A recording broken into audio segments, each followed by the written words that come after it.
Shalom, Hai Church. Puji Tuhan kita jumpa lagi dalam program GGIC, Aku dan Alkitabku. Saya berdoa kiranya ketika kita belajar firman, kita merenungkan firman, kita tumbuh sebagai orang-orang yang hidup di dalam anugerah. Bahkan Alkitab mengatakan orang yang merenungkan firman dan melakukannya dalam kehidupannya sehari-hari, kata Yosua, kamu akan berhasil dan kamu akan beruntung. Saya berdoa menggali firman, merenungkan firman, bukan keuntungan bagi Allah, tapi keuntungan bagi setiap kita. Amin. Saya menyambut saudara yang baru pertama kali gabung dalam program GGIC, Aku dan Alkitabku ini. Saudara diberkati oleh Tuhan. Kalau saudara ingin mengikuti program Aku dan Alkitabku, saudara bisa cari playlist. Saudara bisa lihat dari seri sebelumnya. Saudara bisa belajar pasal demi pasal hingga sampai pada hari ini. Saya berdoa ini akan memberkati saudara sekalian. Kali ini kita tiba dalam Kejadian pasal 5. Nanti kita akan membaca ayat 1 dan 2 terlebih dahulu sebelum kita membaca bagian dari yang lain. Sebelumnya mari kita berdoa terlebih dahulu. Tuhan, kami mengucap syukur untuk hari ini. Kami boleh kembali belajar mengikuti program Aku dan Alkitabku. Dan kiranya sungguh dengan belajar firman, merenungkan firman dan bahkan melakukannya dalam kehidupan kami sehari-hari, kami bukan hanya menikmati anugerah saja, tapi kami juga berhasil dan hidup kami beruntung. Makasih ya Tuhan, berbicaralah kepada kami dan berkati kami. Di dalam nama Tuhan Yesus kami berdoa. Amin. Puji Tuhan. Saudara, kita sampai di Kejadian pasal 1 ayat 1 dan 2 terlebih dahulu kita baca. Judulnya Keturunan Adam. Inilah daftar keturunan Adam. Pada waktu manusia itu diciptakan oleh Allah, dibuatnyalah dia menurut rupa Allah. Laki-laki dan perempuan diciptakannya mereka. Ia memberkati mereka dan memberikan nama manusia kepada mereka pada waktu mereka diciptakan. Nah, saudara, nampaknya kalau kita membaca ayat 1 dan 2 ini, lalu kemudian kita merenungkan baik-baik pada bagian ini, maka kita menemukan bahwa ayat 1 dan 2 ini merupakan pengulangan dari apa yang pernah ditulis oleh penulis kitab Kejadian ini sebelumnya, yang menegaskan kembali kepada kita tentang dua hal. Nah, apa itu dua hal? Yang pertama, yang dimaksud manusia di sini adalah laki-laki dan perempuan. Ketika Tuhan memberi nama manusia kepada mereka, maka yang dimaksud di sini adalah laki-laki dan perempuan. Bukan hanya satu gender saja, laki-laki atau perempuan saja. Tapi yang dimaksud manusia adalah laki-laki dan perempuan. Yang kedua, ini menegaskan kembali kepada kita bahwa manusia, baik laki-laki maupun perempuan dalam hal ini adalah Adam dan Hawa, itu diciptakan menurut gambar dan rupa Allah. Itu sama seperti yang ditulis di dalam Kejadian 1 ayat 26. Ketika Allah menciptakan manusia, Allah menciptakannya sesuai dengan image-nya, sesuai dengan rupa dan gambar Allah. Saudara, ini diingatkan kembali, hai Adam, hai Hawa, kamu itu diciptakan menurut rupa dan gambar Allah. Bukan menurut gambar yang sudah ada. Bukan menurut prototipe yang sudah ada sebelumnya. Bukan. Kamu tidak diciptakan meniru apa yang sudah ada di dunia. Tidak. Kamu diciptakan, kalian diciptakan itu menurut gambar dan rupa Allah. Termasuk saudara dan saya. Kita perlu ingat bahwa kita ini diciptakan menurut rupa dan gambar Allah. Bukan meniru dari apa yang sudah ada di dalam dunia, tapi sungguh-sungguh serupa dan segambar dengan Allah. Nah, sebetulnya penulisan ulang dalam mengawali silsilah Adam ini, karena di sana dikatakan inilah daftar keturunan Adam. Penulisan ulang dalam mengawali silsilah Adam ini sangat penting sekali. Bahkan dianggap penting oleh penulis kitab Kejadian pasal yang kelima ini. Selain untuk mengingatkan kepada manusia, kepada Adam dan Hawa, kepada kita, bahwa penciptaan manusia itu tidak sembarangan. Saudara, tidak sembarangan. Juga tidak meniru bentuk atau image yang lain, melainkan menurut gambar dan rupa Allah sendiri. Kepada Adam, hai Adam, Hawa, engkau diciptakan tidak sembarangan. Tidak meniru bentuk lain, tapi sungguh-sungguh serupa dan segambar dengan Allah sendiri.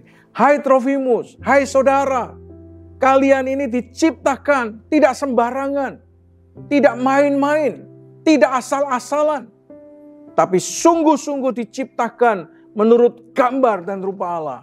Bukan meniru bentuk yang lain atau image yang lain, tapi sesuai dengan gambar dan rupa Allah sendiri. Di mana image tentang Allah ada di dalam manusia. Bukan hanya fisiknya saja, tetapi juga di dalam diri manusia ada karakter ilahi, ada kasih ilahi, ada karakter Allah dan kasih Allah di dalam diri manusia. Tetapi saudara, karena dosa maka image itu rusak. Gambar Allah, rupa Allah di dalam diri manusia itu rusak. Rusak karena dosa. Karena dosa maka manusia kehilangan karakter Allah. Karena dosa manusia kehilangan kasih Allah. Hidup manusia mulai dipenuhi dengan amarah, mulai dipenuhi dengan iri, mulai dipenuhi dengan kedengkian, mulai dipenuhi dengan kesombongan, keduniawian, dan bahkan hingga sampai manusia itu saling membunuh.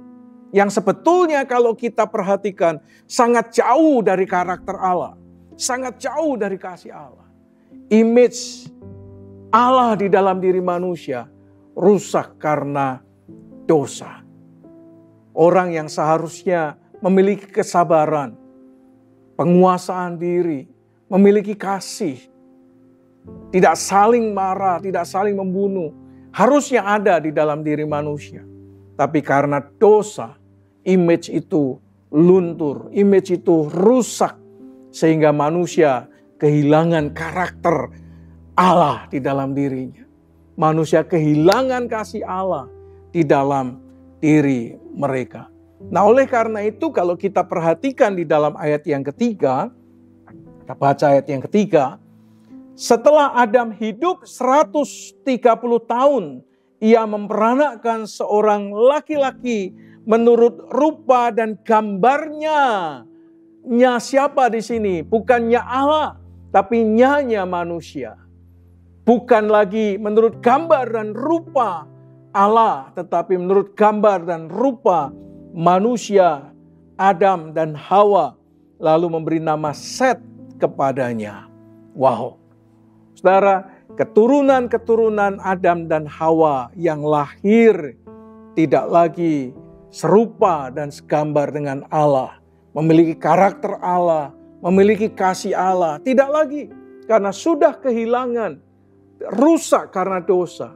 Maka manusia yang lahir selanjutnya, mereka hadir dalam rupa dan gambar Adam dan Hawa yang sudah rusak karena dosa, yang sudah kehilangan karakter dan kasih Allah di dalam dirinya.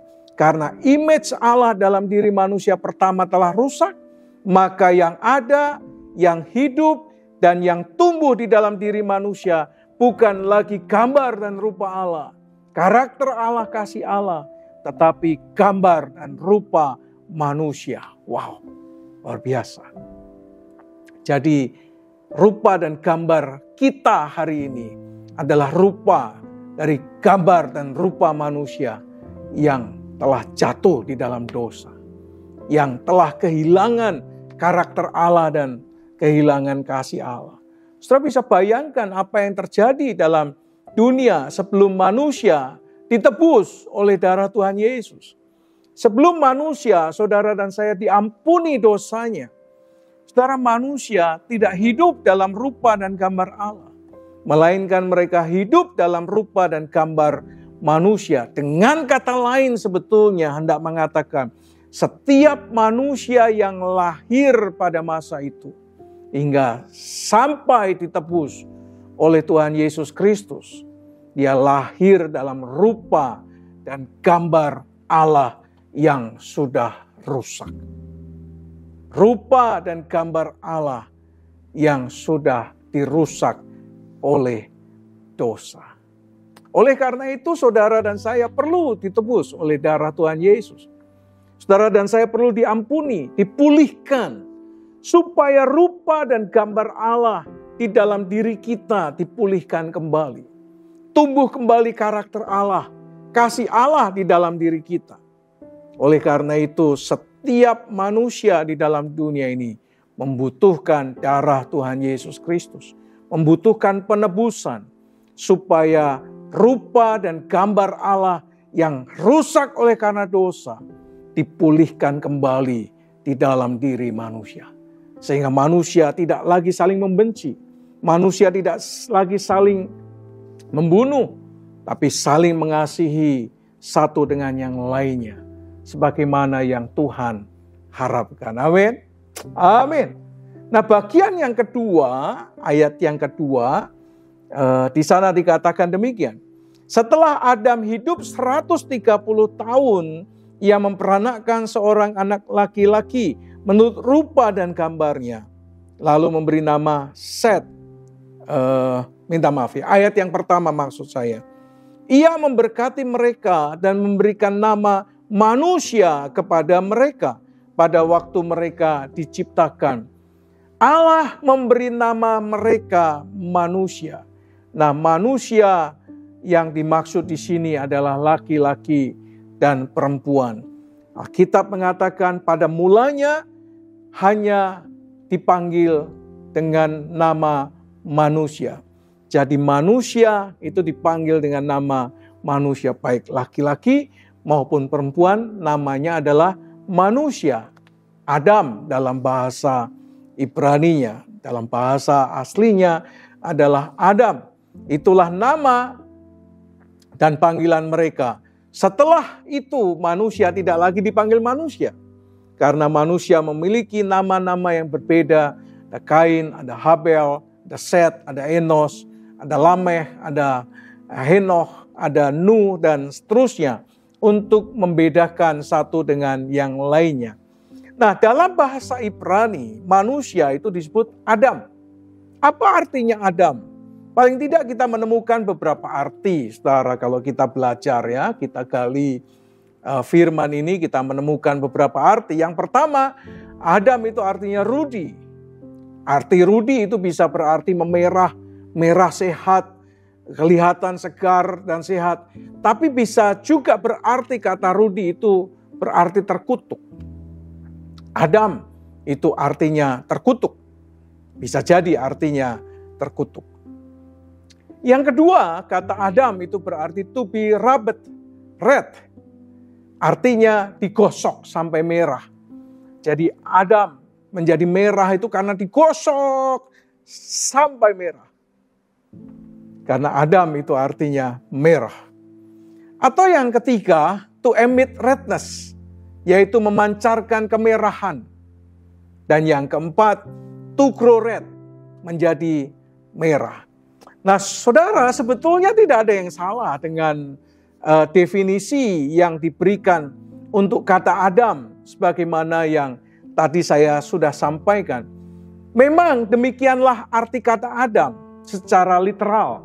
Bisa berarti terkutuk, bisa berarti digosok sampai merah, bisa berarti menjadi merah, bisa berarti memancarkan kemerahan. Dan memang itulah secara literal artinya. Tetapi sebetulnya kata merah atau kata Adam ini memiliki arti yang lebih jauh daripada sekedar merah. Karena kata merah ini menggambarkan tentang manusia yang sungguh-sungguh hidup. Kenapa? Artinya menggambarkan tentang manusia yang sungguh-sungguh hidup. Ini menggambarkan bahwa manusia itu ada nyawanya di dalam dirinya. Karena kata merah di sini itu bukan berarti warna kulit. Bukan menggambarkan tentang warna kulit semata yang warnanya merah. Atau warna rambut sebagaimana yang hari ini kita tahu karena dicat. Tetapi sebetulnya kata Adam ini berhubungan dengan warna darah. Yang menggambarkan nyawa seseorang di dalam diri manusia. Karena kata Adam berarti to show blood in the face. Ini menunjukkan, menggambarkan adanya darah. Warna darah merah di wajah seseorang. Untuk menunjukkan darah di wajahnya bahwa dia adalah seorang yang hidup, dia sehat, dia segar, dia adalah makhluk yang hidup. Itulah arti kata Adam. Nah, hal ini menunjukkan kepada kita bahwa sejak awal manusia diciptakan sebagai makhluk yang hidup, bukan makhluk yang mati. Sejak awal manusia diciptakan itu hidup, segar, sehat, saudara. Tetapi karena dosa, yang hidup itu menjadi limited, menjadi terbatas. Lalu kemudian dia mati. Oleh karena dosa, yang segar, yang sehat itu menjadi sakit. Oleh karena dosa, yang kemerahan, yang nampak segar hidup itu menjadi tidak segar lagi. Menjadi tua, menjadi renta, menjadi lemah, menjadi tidak berdaya karena dosa. Saudara, akibat dosa itu luar biasa. Bukan hanya sakit. Manusia kemudian mengenal sakit. Manusia kemudian menjadi renta dan tua. Tetapi juga manusia menjadi terbatas. Usianya menjadi terbatas. Bahkan semakin lama semakin turun. Saudara bisa bayangkan umur manusia dari 960-an tahun. Kemudian menjadi turun. Hingga sampai menjadi 120 tahun. Dari 120 tahun saja kemudian diturunkan lagi oleh Tuhan. Jadi 70-80 tahun. Akibat dosa, hidup manusia menjadi limited, menjadi terbatas. Tetapi lebih jauh daripada itu sebetulnya. Akibat dosa, manusia mengalami kematian. Renta dan mati. Bukan hanya kematian secara fisik sebetulnya. Karena kalau nanti kita belajar firman Tuhan lebih jauh, maka kita tahu bahwa akibat dosa, manusia dihukum dalam kekekalan. Mengalami kebinasaan dalam kekekalan. Kematian kekal dialami oleh manusia dalam kematiannya yang kedua. Wow, semuanya karena dosa. Dosa menyebabkan manusia hidup di dalam kutuk. Manusia hidup di dalam keterbatasan usia. Karena dosa manusia menjadi hidup di dalam sakit, lemah, tak berdaya karena dosa. Tapi lebih jauh daripada itu karena dosa. Manusia harus mengalami yang namanya kematian pertama. Dan kalau dia tidak beroleh anugerah Tuhan, dia mengalami yang namanya kematian kedua, yaitu kematian kekal. Nah, oleh karena itu, saudara, kita perlu sungguh-sungguh memperhatikan dosa dalam kehidupan kita, supaya dosa tidak berkuasa atas kehidupan setiap kita. Tuhan Yesus Kristus dikatakan datang ke dalam dunia ini untuk menebus dosa manusia, untuk menebus dosa saudara dan saya, supaya manusia tidak mengalami kematian kekal, saudara. Supaya manusia memiliki hidup yang kekal di masa-masa yang akan datang. Supaya manusia memiliki hidup kekal di mana sakit, di mana tua, di mana renta, di mana lemah, di mana ketidakberdayaan tidak lagi dialami oleh manusia. Tidak lagi menggerogoti hidup manusia. Tidak lagi menguasai kehidupan manusia. Oleh karena itu, saudara, kita perlu berpikir tentang bagaimana kita menikmati kehidupan yang kekal. Tidak ada cara lain untuk kita beroleh kehidupan yang kekal kecuali melalui Tuhan Yesus Kristus. Sekali lagi, Tuhan Yesus Kristus datang ke dalam dunia ini untuk menebus dosa manusia, untuk menebus dosa saudara dan saya, supaya saudara dan saya tidak mengalami kematian kekal, tapi kita memiliki hidup yang kekal. Supaya kita tidak lagi dikuasai oleh sakit, tidak dikuasai oleh renta, lemah, ketidakberdayaan dalam kehidupan kita. Karena ketika kita hidup di dalam kekekalan, tidak ada lagi sakit, tidak ada lagi tua, renta, tidak berdaya dan sebagainya. Bagaimana kita memiliki itu? Kita hanya bisa memiliki hal itu ketika dosa kita ditebus oleh Tuhan Yesus. Supaya gambar dan rupa Allah kembali dalam kehidupan kita. Karakter Allah, kasih Allah, dan kekekalan Allah ada di dalam kehidupan kita. Amin. Oleh karena itu buka hatimu, percayalah kepada Tuhan Yesus sebagai Tuhan dan Juru Selamat dalam hidupmu. Tidak ada cara lain. Alkitab mengatakan tidak ada jalan menuju kepada Bapa kecuali melalui Yesus. Ada banyak jalan menuju Roma. Ada banyak jalan yang sedang dicari oleh manusia untuk menikmati kekekalan. Mereka membangun agama, mereka mendirikan agama, mereka mendirikan filsafat, membentuk berbagai macam filsafat hidup manusia.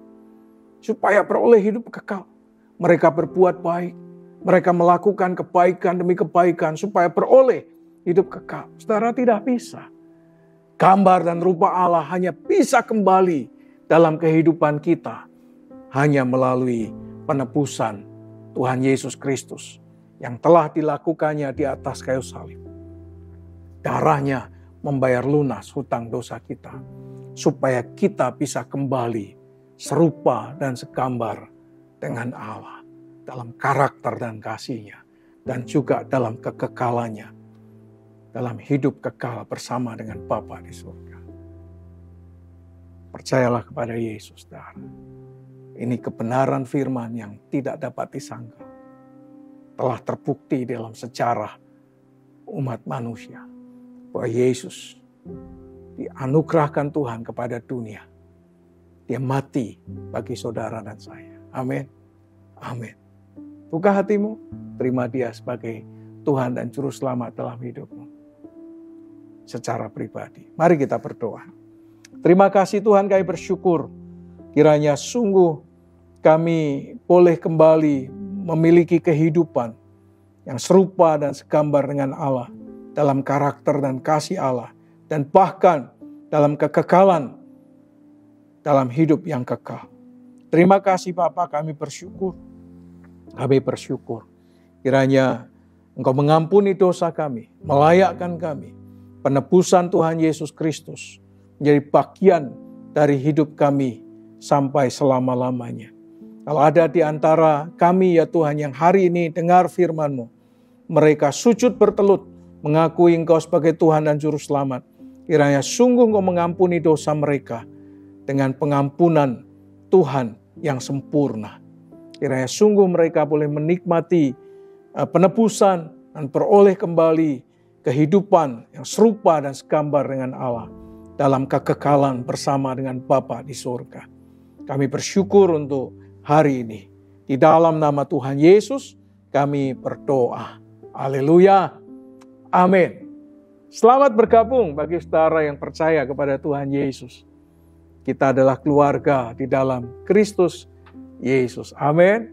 Amin. Kalau saudara diberkati dengan program GCIC, aku dan Alkitabku ini, saudara bisa mendukung pelayanan ini, saudara bisa memberikan donasi saudara, persembahan saudara, dukungan saudara di nomor rekening yang ada di deskripsi. Dan dukungan saudara sangat berarti karena membuat pelayanan ini semakin bertumbuh dan berkembang dan diberkati Tuhan. Terima kasih. You are blessed.